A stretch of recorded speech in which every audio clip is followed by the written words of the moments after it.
महर्षि दयानंद जी के ग्रंथों में हम परमेश्वर के वेदोक्त यथार्थ स्वरूप को जानने का प्रयास कर रहे हैं।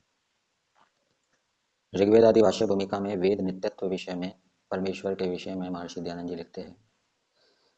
जैसे इस कल्प की सृष्टि में शब्द अर्थ और संबंध वेदों में है, इसी प्रकार से पूर्व में थे और आगे भी होंगे, क्योंकि ईश्वर की विद्या है सो नित्य एक ही रस बनी रहती है। उनके एक अक्षर का भी विपरीत भाव कभी नहीं होता। सो ऋग्वेद से लेकर चारों वेदों की संहिता अब जिस प्रकार की है कि इनमें शब्द अर्थ संबंध पद और अक्षरों का जिस क्रम से वर्तमान है, इसी प्रकार का क्रम सब दिन बना रहता है। क्योंकि ईश्वर का ज्ञान नित्य है, उसकी वृद्धि क्षय और विपरीतता कभी नहीं होती। इसलिए ऋग्वेद में यह कहा है, सूर्य चंद्रमसौ धाता यथा पूर्वम अकल्पयत इति। अर्थात जैसे पूर्व कल्प में सूर्य आदि की रचना ईश्वर के ज्ञान के बीच में थी, वैसे ही उससे इस कल्प में भी ईश्वर ने सूर्य आदि की रचना की है, ऐसा जाना जाता है। फिर आगे लिखा है, जो धर्मात्मा कपट छल आदि दोषों से रहित सब विद्याओं से युक्त महायोगी दयालु सब मनुष्यों के सुख होने के लिए सत्य का उपदेश करने वाले और जिनमें लेश मात्र भी पक्षपात या मिथ्याचार नहीं होता, उन ब्रह्मा आदि को आप्त कहते हैं। ईश्वर सब आप्तों का भी परम आप्त सबका गुरु है। ईश्वर अविद्यादि क्लेशों से पाप कर्म तथा उनकी वासनाओं से कभी युक्त नहीं होता। उसमें अनंत स्वाभाविक विज्ञान सर्वदा एक रस बना रहता है। सर्वज्ञ ब्रह्म से भिन्न कोई जीव सर्वज्ञ गुण युक्त इन वेदों को बना सके, ऐसा संभव कभी नहीं हो सकता, क्योंकि परमेश्वर से भिन्न सब विद्याओं से पूर्ण कोई भी नहीं है। शंकराचार्य ने भी कहा है कि परमेश्वर के बनाए वेदों के पढ़ने विचारने और उसी के अनुग्रह से मनुष्यों को यथाशक्ति विद्या का बोध होता है, अन्यथा नहीं। सपर्यगा शुक्रम कायम इस मंत्र के विषय में दिया है। इस मंत्र में ईश्वर ने अपने और अपने किए वेदों के नित्य और स्वतः प्रमाण होने का उपदेश किया है। परमेश्वर कैसा है? परमेश्वर की व्याप्ति से एक परमाणु भी रहित नहीं है, जो स्थूल सूक्ष्म और कारण इन तीनों शरीरों के संयोग या संबंध से रहित है, जिसमें एक परमाणु भी छिद्र नहीं कर सकता। जैसे वायु और रुधिर नाड़ियों में बंधा रहता है, ऐसा बंधन परमेश्वर में नहीं होता। परमेश्वर पाप युक्त व पाप करने वाला कभी नहीं होता, क्योंकि वह स्वभाव से धर्मात्मा है। वह अविद्या अज्ञान आदि क्लेशों और सब दोषों से पृथक है।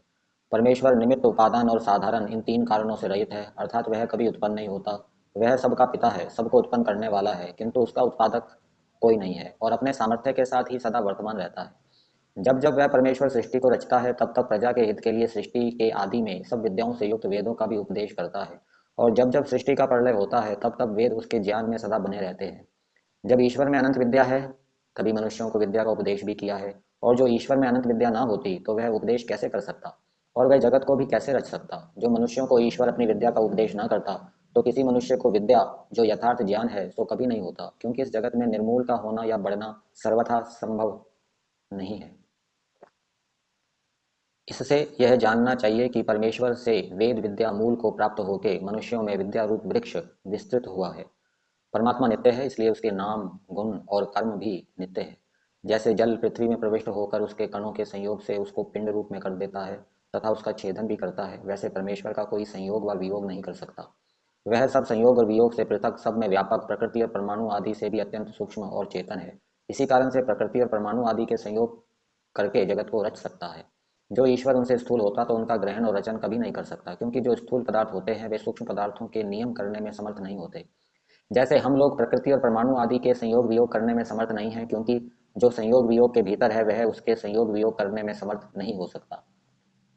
ऋग्वेद आदि भाष्य भूमिका में वेद विषय विचार में महर्षि दयानंद जी ईश्वर के विषय में लिखते हैं। वेदों का मुख्य तात्पर्य है ईश्वर का यथावत ज्ञान, उसकी आज्ञा का बराबर पालन करने तथा उसके रचे हुए सब पदार्थों के गुणों को यथावत विचार के उनसे कार्य सिद्ध करने में है। अर्थात ईश्वर ने कौन कौन पदार्थ किस किस प्रयोजन के लिए रचे हैं, इन में भी ईश्वर का अनुभव मुख्य है, क्योंकि ईश्वर सब पदार्थों से प्रधान है। जिस परमेश्वर के नाम ओम आदि है, उसी में सब वेदों का मुख्य तात्पर्य है। उसी की प्राप्ति कराने में सब वेद प्रवृत्त हो रहे हैं। उसकी प्राप्ति के आगे किसी पदार्थ की प्राप्ति उत्तम नहीं है, क्योंकि जगत का वर्णन दृष्टांत और उपयोग आदि का करना, यह सब परब्रह्म को ही प्रकाशित करते हैं। तथा सत्य धर्म के अनुष्ठान, जिनको तप कहते हैं, वे भी परमेश्वर की प्राप्ति के लिए है। तथा ब्रह्मचर्य गृहस्थ वानप्रस्थ और संन्यास आश्रम के सत्य आचरण रूप जो कर्म हैं, वे भी परमेश्वर की प्राप्ति कराने के लिए है। जिस ब्रह्म की प्राप्ति की इच्छा करके विद्वान लोग प्रयत्न और उसी का उपदेश भी करते हैं। कठोपनिषद में नचिकेता और यम, इन दोनों का परस्पर संवाद है कि हे नचिकेता, जो अवश्य प्राप्त करने के योग्य पर ब्रह्म है, उसी को मैं तेरे लिए संक्षेप में उपदेश करता हूँ। परमेश्वर में देश, काल और वस्तु का भेद नहीं है, अर्थात उस देश में है, इस देश में नहीं, तथा उस काल में था और इस काल में नहीं, और उस वस्तु में है और इस वस्तु में नहीं। इसी कारण से वह सब जगह में सबको सदा प्राप्त है, उसकी प्राप्ति से कोई प्राप्ति उत्तम नहीं है। परमात्मा से दूसरा कोई भी उत्तम पदार्थ नहीं है, जो सब जगत का पालन करता और अध्यक्ष है, जो सब प्राणियों को अत्यंत सुख देते हुए अग्नि, सूर्य और बिजली, इन तीन ज्योतियों को जो सब पदार्थों का प्रकाश करने वाली है बनाता है। जो मनुष्य जगत का जितना उपकार करेगा, उसको उतना ही ईश्वर की व्यवस्था से सुख प्राप्त होगा।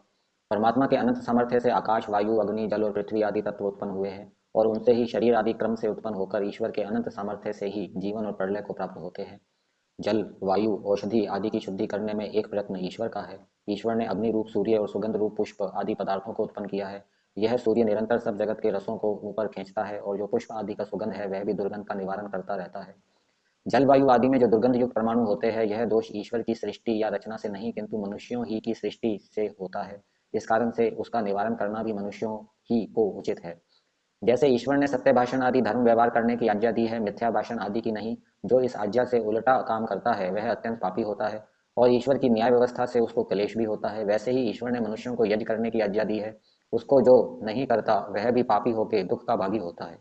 परमेश्वर ने सब प्राणियों के बीच में मनस्वी विज्ञान करने योग्य मनुष्यों को बनाया है। उसने मनुष्यों के शरीर में परमाणु आदि के संयोग विशेष इस प्रकार रचे हैं कि जिनसे उनको ज्ञान की उन्नति होती है। इसी कारण से धर्म का अनुष्ठान और अधर्म का त्याग करने को भी वे ही योग्य होते हैं, अन्य नहीं।